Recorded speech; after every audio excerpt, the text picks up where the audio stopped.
Bueno, hoy tenemos el placer de charlar con Jorge Manilla. ¿Manilla se dice? Manila. Manilla. Artista mexicano, formado en México y en Europa, cuya obra nos invita a repensar el lenguaje de la joyería para hablar de identidad, de muerte, de transformación, de dolor. Así que bueno, gracias Jorge por venir hasta acá. Es tu primera visita oficial a Córdoba. Primera. Espero que no sea la última.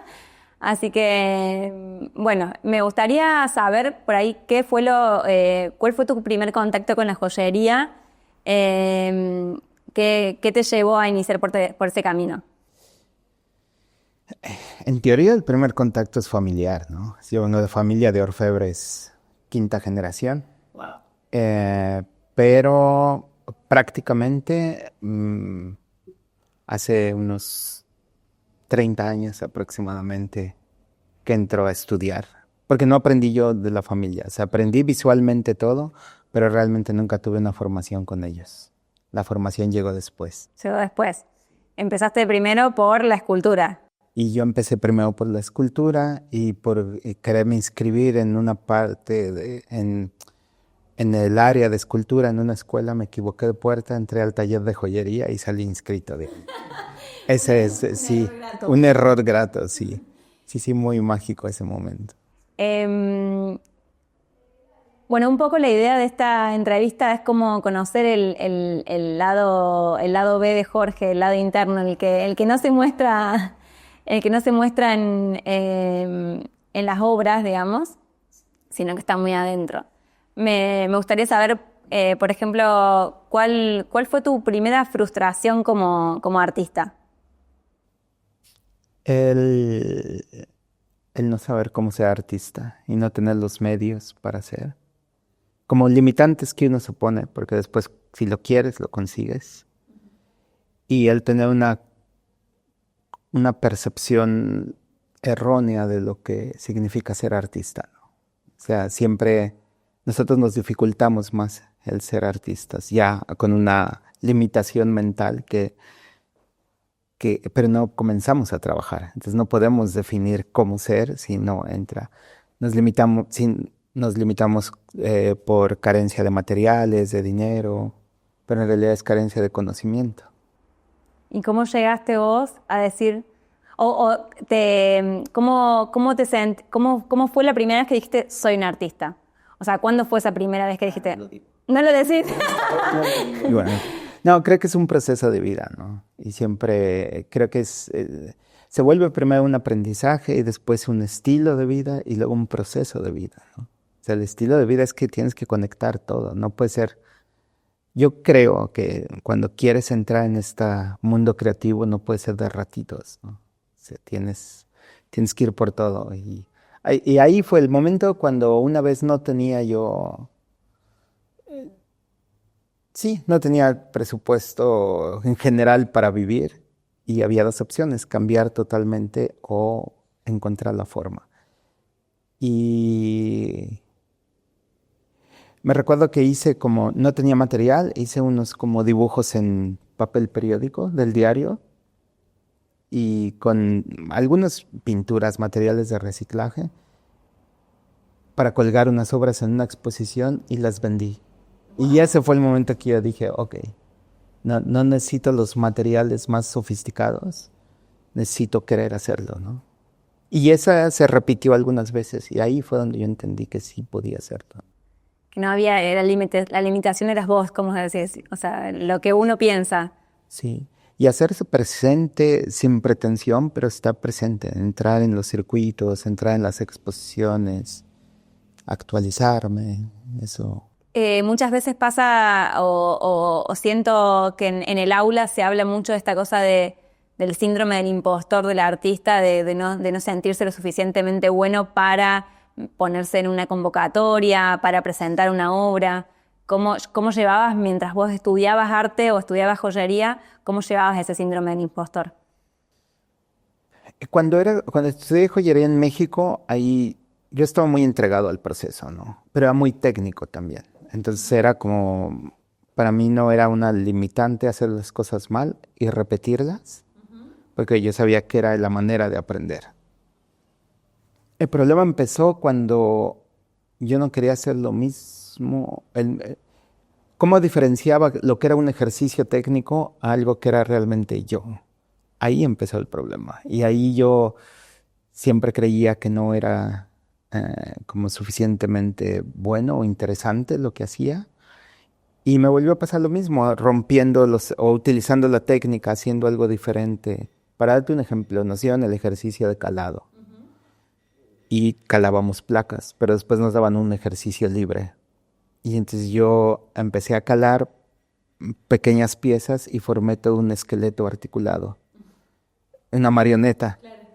Entonces yo salí como de lo plano, hice algo muy tridimensional y decía, pero ¿quién le va a gustar esto? Y no solo vendí esa pieza, pero tuve 2 encargos más de la misma pieza. Hermoso. Entonces ahí como que de nuevo fue entender eso que a alguien le va a interesar, ¿no? En tu obra vos hablas mucho de, bueno, se ve mucho lo oscuro, el dolor, la muerte. Siempre decís que es un poco tu raíz mexicana de lo que vos consumiste, digamos, cuando eras en tu país. Pero ¿cómo es trabajar con esa emoción o o sea, la vulnerabilidad de expresar tus sentimientos en una obra y de contarlo, ¿no? ¿Cómo manejas esa emoción? ¿Cómo manejas esa apertura? Es bien complejo porque no es un tema fácil y tiene que ver no solo con la parte cultural a nivel social, pero la parte personal también, ¿no? O sea, la manera como yo crecí, con quién crecí, y va muy enfocado a pérdidas que tuve en la vida, en donde yo así como que me interesé mucho por esa parte oscura que pasa con la muerte, ¿no? O casi la fragilidad de vivir, el estar en ciertas situaciones, en riesgo, y ahí es donde entra esa parte, ¿no? O sea, que es relevante en la vida cuando vives de esta manera y de pronto expones en un lugar, ¿no? Y como te digo, actualizando o aprendiendo o estudiando, pues es parte de la historia del arte, ¿no? O sea, representar esa vulnerabilidad o esos sentimientos o esa emocionalidad. Y no ha sido fácil porque creo que mientras más pasan los años, todo tiene que ser mucho más ligero y suave y pretender ser feliz. Y ahí es donde a mí me interesa apuntar. Yo he remado mucho contra corriente, sobre todo en Europa, porque no les interesan esos temas, ¿no? No les interesan, pero no se atreven a hablarlos, ¿no? Hasta que los tienen de frente y yo he hecho mucho eso. Yo no, o sea, de ir de oscuro, a veces suelo ir a más oscuro y a más oscuro y entonces eso es donde detona, que al final no tienen más que una barrera de esas cosas y entonces abren la puerta y dicen a ver si entra, ¿no? Tenés como las dos caras bueno, por un lado Latinoamérica, como esta cosa de la pasión latinoamericana, y por otro lado el frío europeo, que bueno, ¿cómo haces para esa obra sea aceptada, digamos, por el europeo, digamos? Tuviste muy buena recepción, digamos.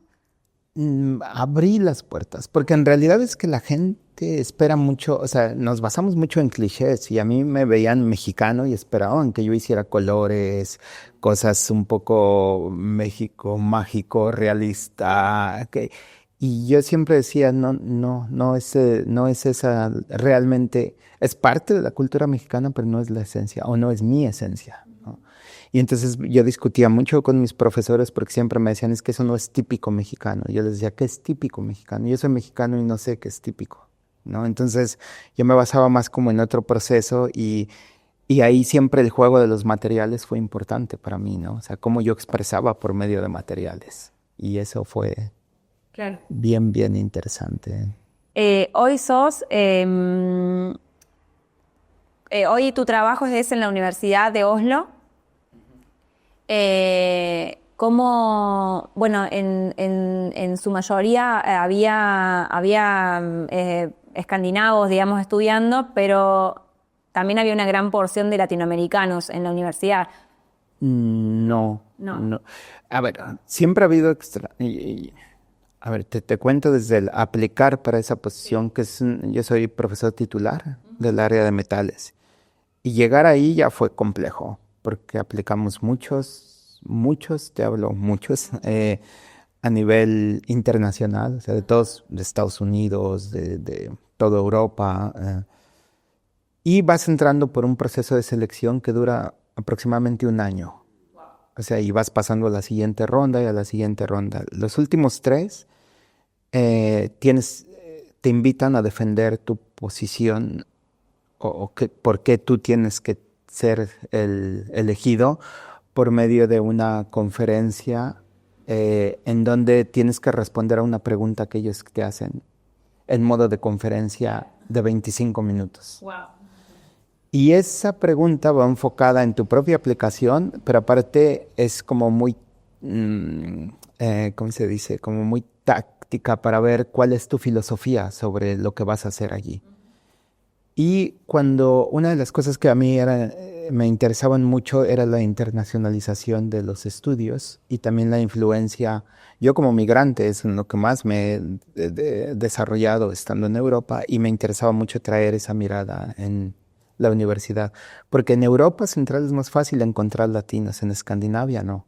Y a partir de ahí cada proceso de selección cada año como que yo abogaba mucho por los latinos o los extranjeros. También gente de India o de Pakistán tuvimos de África, tuvimos de China, tuvimos de Japón. Y la pregunta es cómo convivían esas formas de hacer arte en la universidad, digamos, si notabas mucho la diferencia en las personas que no eran de ahí. Totalmente. Ya el intercambio es enriquecedor, pero las condiciones son diferentes, porque a veces, y es algo que yo sigo diciendo y lo digo muy abiertamente en la universidad, a veces la gente que tiene todo desde el inicio se le olvida que eso no es un factor común, que no todo el mundo lo tiene. Con eso hablo de acceso a la universidad 24 horas, 7 días a la semana, tener las mejores instalaciones o posibilidades de trabajo. Y entonces cuando alguien de fuera que no tiene eso llegaba, utilizaban al máximo hasta el último minuto y pedían 2 más, ¿no? Claro. Mientras que eso contrastaba mucho con la gente local que tenían sus horarios de trabajo y se iban como que termina una jornada, ¿no? Claro. Pero afortunado y desafortunadamente en este mundo creativo del arte, no hay jornadas, ¿no? A veces son 24 horas y sigues. Siempre decís, respiro joyería, vivo joyería. Respiro, vivo, pienso joyería, sí. ¿Cómo ves la joyería contemporánea vos, como Jorge? ¿Cómo observas el mapa de joyería contemporánea en América Latina? Hay todo un proceso y está cambiando y se están haciendo muchas actividades, ¿no? Y eso creo que es bien importante y bien relevante. En 2010 hay un evento en México que se llama Grey Area, organizado por una mujer que falleció hace un par de años, Valeria Vallarta, en donde fue el primer evento donde se encuentra prácticamente toda Latinoamérica, Europa, Sudáfrica y Estados Unidos, y posiblemente otros países en la Ciudad de México. Fue un simposio en donde hubo mucho intercambio, pero eso fue un detonante para Latinoamérica de decir, podemos hacer algo así aquí también. Y entonces muchas organizaciones como Joya Brava, Joyeros Argentinos, en Colombia de la mano, muchas organizaciones comienzan, Francisca Cueiter, que ya comienza con este simposio en construcción maravilloso. De hecho, ella es la primera persona que me trae a Argentina en el primer evento de simposio en construcción. Comienza a gestarse estas colaboraciones y organizaciones, ¿no? Y ha sido un proceso de 10 años con muchos altibajos o 10 años, ¿no? 14 años, en donde altibajos me refiero a que hay eventos que surgen, hay eventos que bajan, siguen, se está trabajando, pero tenemos muchas limitantes. Por ejemplo, una de ellas es que en ningún lugar hay una formación universitaria, lo cual genera un impacto en el sentido de que se sigue entendiendo joyería desde otro lugar, no como una formación artística. También la información a veces cuesta mucho que llegue hasta acá, hablando de libros, sí, más bien encuentras todo en internet, pero no es lo mismo. Y yo creo que está en proceso. Yo tengo mucha confianza en que, también porque yo me siento muy partícipe y promotor y yo vengo cada año a Latinoamérica, puede ser México, puede ser Brasil, puede ser Argentina, Chile, porque yo sí creo que algo se está moviendo y que en algún momento va a detonar. Y hoy hay mucho interés ya por Latinoamérica, en Europa o en Estados Unidos. Yo sé que todos somos un pedacito de ese rompecabezas que hay que terminar de armar para que, bueno, Es que ya iba, ¿no? Y por otro lado, bueno, espacios como este, como Tali en Buenos Aires o en México, es justamente lo que se vuelven cunas, ¿no? De esto, porque son los espacios que ofrecen y que abren y que dan la posibilidad de que esto se siga gestando. No es, y entonces eso demuestra muchas veces que la institución grande no es necesaria si se quiere, ¿no? Es un poco volviendo a la primera pregunta, esas limitantes que nos ponemos. Y la verdad es que con este tipo de proyectos se han logrado cosas, personas que están circulando en la escena internacional, que no tuvieron esa formación como tal, pero que sí alcanzan un nivel interesante, ¿no? Por eso esa comunidad y el formar o estos intercambios es muy importante y es muy relevante, ¿no? Y es necesario seguirlo promoviendo. bueno, como última pregunta, si ya no te robamos más tiempo, Jorge, ¿qué consejo le darías a una persona que está queriendo meterse en la joyería artística, que está queriendo hacer como ese primer paso en la joyería artística? ¿Qué consejo le daría Jorge a esa persona? Es difícil como un consejo lineal, porque cada persona es diferente, pero yo creo que sí, escucharse ellos mismos y hacer, pero también de pronto tener ese momento de detenerse y pensar. Y sobre todo pensar qué se quiere expresar, ¿no? Yo soy fiel creyente de que no importa si es más artístico o si es más de diseño, pero necesitamos una identidad y un lenguaje que nos identifique. Y a veces eso nos falta, como comprometernos a encontrar ese lenguaje, porque nos acostumbramos a que nos gusta de todo y tomamos como un pedacito de todo que nos influye y que lo representamos, pero que no nos crea nuestro lenguaje, ¿no? O sea, está bien tener inspiraciones, pero es cómo traduces todo eso en un lenguaje personal, ¿no? Y no olvidar que son procesos, sobre todo eso, no se da de un día a otro, son procesos que llevan tiempo y que hay que invertir de todo un poco, tiempo, dinero, esfuerzo y compromiso con uno mismo, seguir trabajando. Y qué importante en estos procesos también mentorías, las mentorías de alguien que también te vaya como rompiendo un poco, que es un poco lo que haces vos con los grupos de estudios, como rompiendo los esquemas, ¿no? Porque si no uno va y empieza como a buscar lo conocido, ¿no? O sea, no, tenés que tener, creo yo, como una personalidad de ir contra vos mismo como para hacerlo solo, ¿no? Para mí es muy necesario como la mentoría o alguien que te mire, te observe y te diga... Totalmente. Es la mentoría, por un lado, que está muy basada en el cuestionamiento, desde cómo me defino y si te lo crees o no, y cómo aplicas técnicas, proceso, conocimiento. A veces la gente cree que tiene que saber todo para hacer algo y yo les digo, no, puedes hacerlo con una técnica nada más. ¿Y cuánto puedes hacer con una sola? La técnica más básica, ¿no? Calar o soldar, ¿no? Y puedes desarrollar series completas con eso. Y por otro lado, las mentorías sí, pero también yo creo mucho en, de nuevo, espacios como este, porque eso forma un cerebro común. Y es muy diferente cuando piensas solo a cuando tienes a alguien al lado, así sea 1 hora o 2 horas, pero hay ese intercambio y hay esa influencia mutua. demostrarse, ¿no? Claro, y se inspira, ¿no? O la gente se va como nos pasó aquí en el taller, ¿no? Que era un aprendizaje y veían algo y querían probar y eso alimenta, ¿no? Y retroalimenta, sí, el conocimiento. Bueno, gracias Jorge, gracias por tu tiempo, gracias por venir a Córdoba, gracias a tu grupo de estudio que te insistió en venir y bueno, te esperamos pronto, esperemos que suceda pronto. Y gracias a ustedes por abrir el espacio y por dar el lugar también, ¿no? De que esto se logre y seguramente nos vamos a ver aquí muchas veces más. Gracias.